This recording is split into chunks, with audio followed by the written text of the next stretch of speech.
For most people, your occupation will not start with your calling or passion.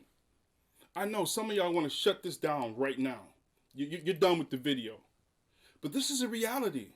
And what I want to share with you fairly quickly is that, man, though these two are not enemies, you have to separate them just for a moment.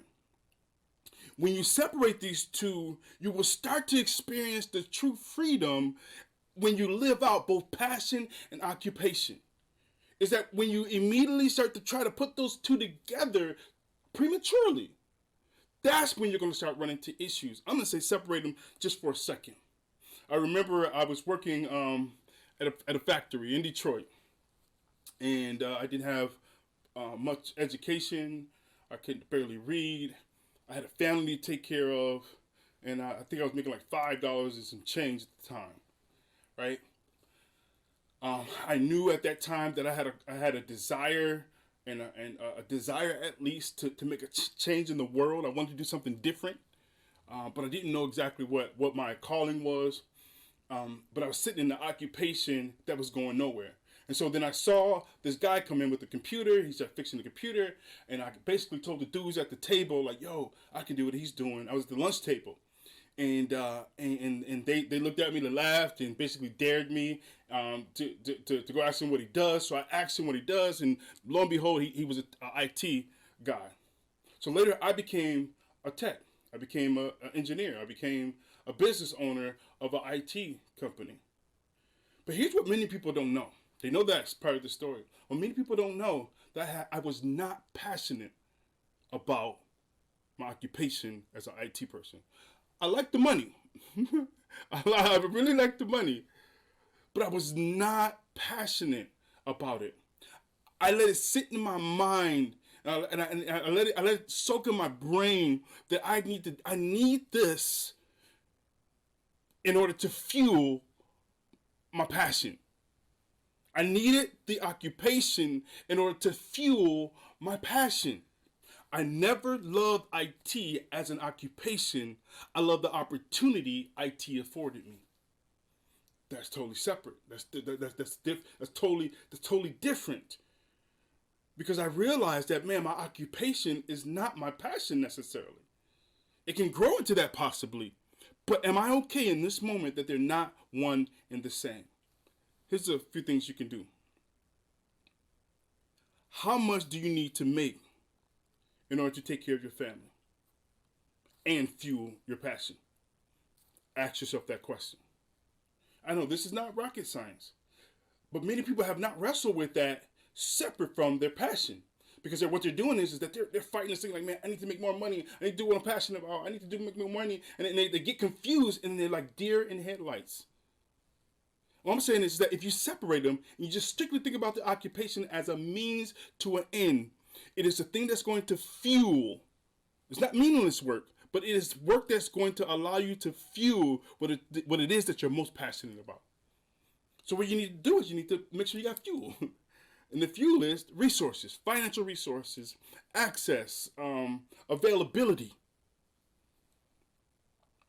Next thing you need to do is to seek out the job opportunity that will allow you to do this. I mean, like, I'm talking, when I say seek it out, I'm saying go after it. Continue to work where you are. But I'm saying go after it. Fill out applications. Do what's necessary. Turn on your resume. I'm talking 30, 50 resumes that will move you closer to the financial places that you need. The last thing I'm going to say is, like, climb the ladder. Wherever you are, whatever you're doing. If it's not the passion thing, it really doesn't matter where you are. It's all about, man, I got to do this in order to fuel what it is I want to do. But what I'm saying is be the best at whatever it is that you're doing. No more than anybody else. I was able to climb the ladder with no education. I was going to write a book when I made my first million and say, like, yo, I made my first million and without any degrees.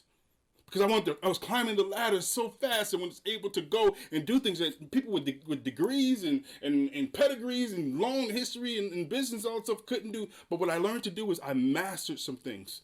I mastered what it means to do strategic planning. I mastered what it meant to lead people. And I mastered the art of communicating to people, not very well, not being the best communicator, but I listened to people. And that allowed me to move up the ladder. And then also I got more certifications in the IT realm that any human being should ever obtain. So I went after all these things so that I can climb the ladder, because I need to go to make more and more and more resources so I can take care of my family and fuel the thing that I wanted to do. This ends our time. Can you believe it? I'm hoping you got something. This has been very meaningful to me personally. And then I've been able to give this to, countless artists, stay-at-home moms, students, business owners, you name it, just to help clarify, man, what is my occupation?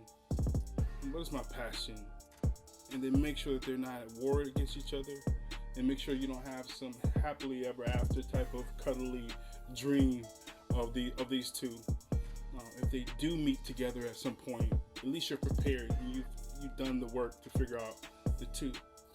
My objective for this video is just for you to think about those two critically, and have a couple tools to go after them very intentionally.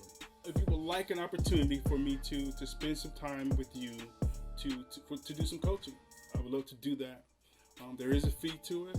Just go and we'll make that happen.